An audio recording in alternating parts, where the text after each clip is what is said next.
Packet होंगे, उस बक्से में 15 क्लासरूम्स है तो 15 में होंगे।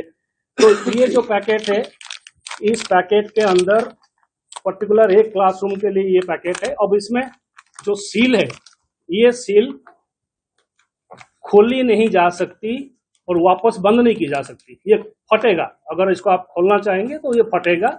ये वापस खोल के बंद करने का इसमें सिस्टम या प्रावधान नहीं है, जिस हिसाब से इसकी पैकिंग है। तो ये ऐसे 24 अंदर इसके 24 क्वेश्चन पेपर्स हैं। और ये जो पैकेट है, ये पैकेट प्रत्येक क्लासरूम से एक क्लासरूम में ये पैकेट जाता है।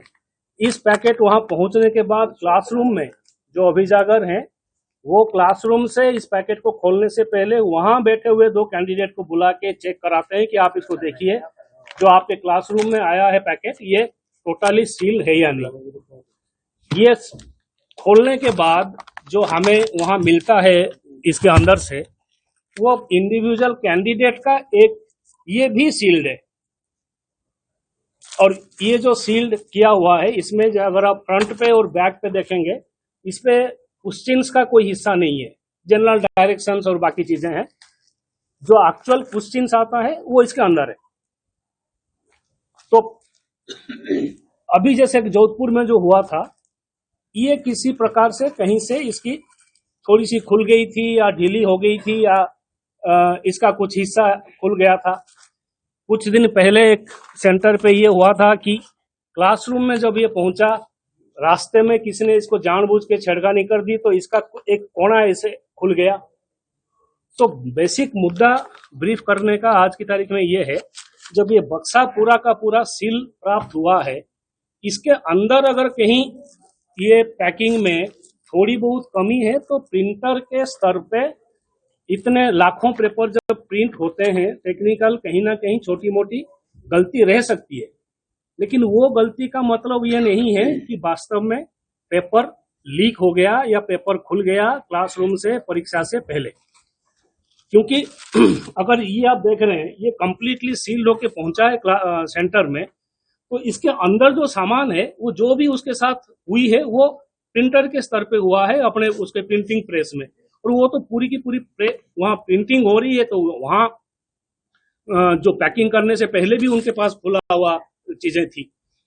तो एक तो ये पैकिंग इंडिविजुअल कैंडिडेट का, उसके बाद ये पर क्लासरूम का पैकिंग जो वापस कैंडिडेट्स के सामने चेक किया जाता है, उसके बाद ये 4-5 लेयर की जो सीलिंग है बॉक्स के साथ, ये सेंटर की जो बक्सा पहुंचता है। तो आज की तारीख में आरपीएससी ने जो व्यवस्था बना के रखी है क्वेश्चन पेपर को प्रिंटर से प्राप्त करने के लिए, और ट्रेजरी में प्राप्त होती है, कहीं इधर उधर रखा भी नहीं जाता, और वापस क्लासरूम में पहुंचाने का जो व्यवस्था हो रखी है, उसमें पेपर लीक अगर होगा कहीं किसी जगह, मान लीजिए खुल भी गया, हो भी गया, तो ये ओपनली सबके सामने रहेगा।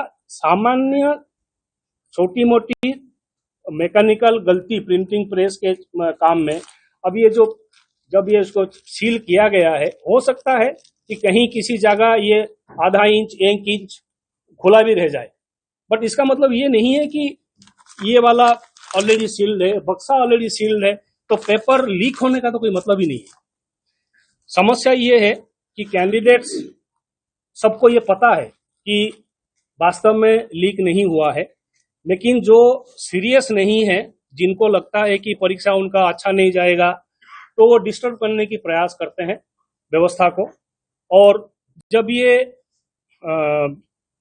बिना वेरिफिकेशन के मीडिया में, अखबारों में क्लियरली आता है, इलेक्ट्रॉनिक मीडिया में, तो लोगों के मन में, बाकी सीरियस कैंडिडेट्स के मन में एक शंका पैदा करता है।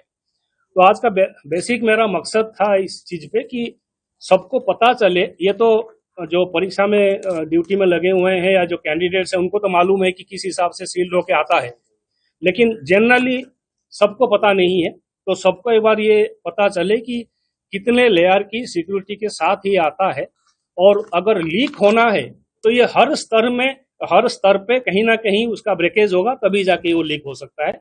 ऐसे किसी एक स्तर पे छोटी सी कमी के चक्कर में पेपर लीक की जो कहानी गढ़ लेते हैं कैंडिडेट्स कभी कभी, वो सही नहीं होता। और अब तक जितनी बार भी ये चीजें आई है, हमने उनको बुलाया है, पूछा है, उनसे नोटिस दिया है, बात किया है। कल के इंसिडेंट्स में भी उसको नोटिस दिया गया है और बात करके पूछा भी गया है। तो क्लैरिफिकेशन करते हैं, सच्चाई को छुपाने का आरपीएससी का किसी प्रकार का कोई मंशा नहीं है।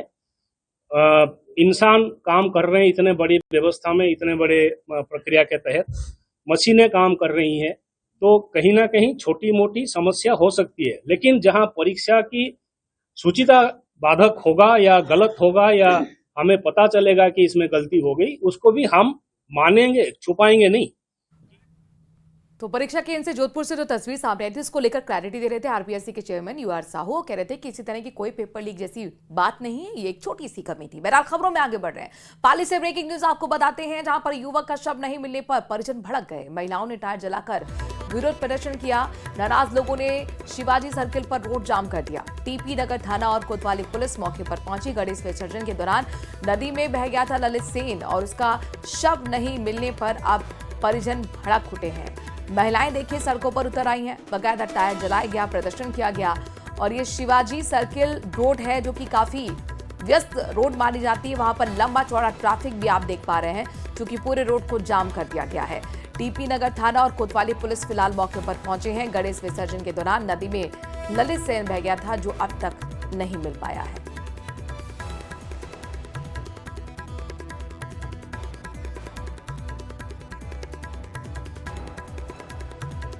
प्रदेश में विधानसभा का सत्र चल रहा है। विपक्ष सरकार को घेरने में कोई कसर नहीं छोड़ रहा। इसको लेकर संसदीय कार्य मंत्री जोगाराम पटेल ने पलटवार किया। कहा कि अगर सदन में नेता प्रतिपक्ष भी नौटंकी करने आए तो मर्यादाएं तार-तार हो रही हैं। इस तरह की नौटंकी करके आना राजस्थान विधानसभा की परंपरा नहीं रही है।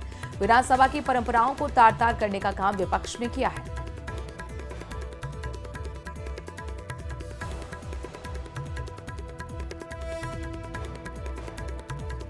प्रतिपक्ष के नेता का, वो भी इस तरह की नौटंकी करके अगर हाउस में आवे तो हाउस की मर्यादाएं तार तार हो रही है। और इन प्रतिपक्ष के माननीय सदस्यों की ओर से इनका विचार हो सकता है, सदन पे बोल सकते हैं, अपनी बात रख सकते हैं, विरोध प्रदर्शन कर सकते हैं। इस तरह की नौटंकी करना, इस तरह के वेश भाषण करके आना, ये राजस्थान की विधानसभा की आज तक की परंपराओं, हमारी मर्यादाओं, हमारे वैभवशाली इतिहास को तार तार करने का काम प्रतिपक्ष के नेताओं ने किया है और इतिहास में कोई इनको माफ नहीं करेगा कभी भी। इस प्रकार से इसको आप नौटंकी करार दे रहे हैं ना, ये नौटंकी नहीं है।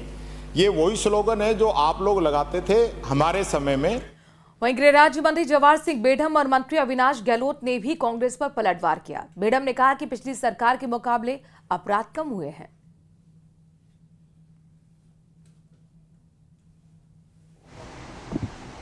गलत तथ्यों के आधार पर बाधित करने का कुत्सित प्रयास किया। कांग्रेस के शासन में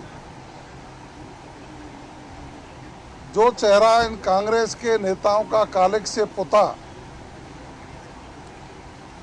कानून व्यवस्था जिस तरह से नष्ट हुई, ध्वस्त हुई, उसके कारण इनको मुंह छिपाना पड़ा। आज उसी सपने को देखकर राजस्थान की विधानसभा में एक नाटक मंचन उनके द्वारा किया गया। देखिए, मुझे लगता है कि राजस्थान में जब से कांग्रेस सत्ता से बाहर हुई है, उसके बाद में इनका मानसिक स्तर जो है, राजनीतिक सोच है, वो कहीं न कहीं गिर गई है। बिना आंकड़ों के, बिना तथ्यों की बात करना, राजनीति में अपनों को जीवित रखना राजस्थान में इनका एक लगभग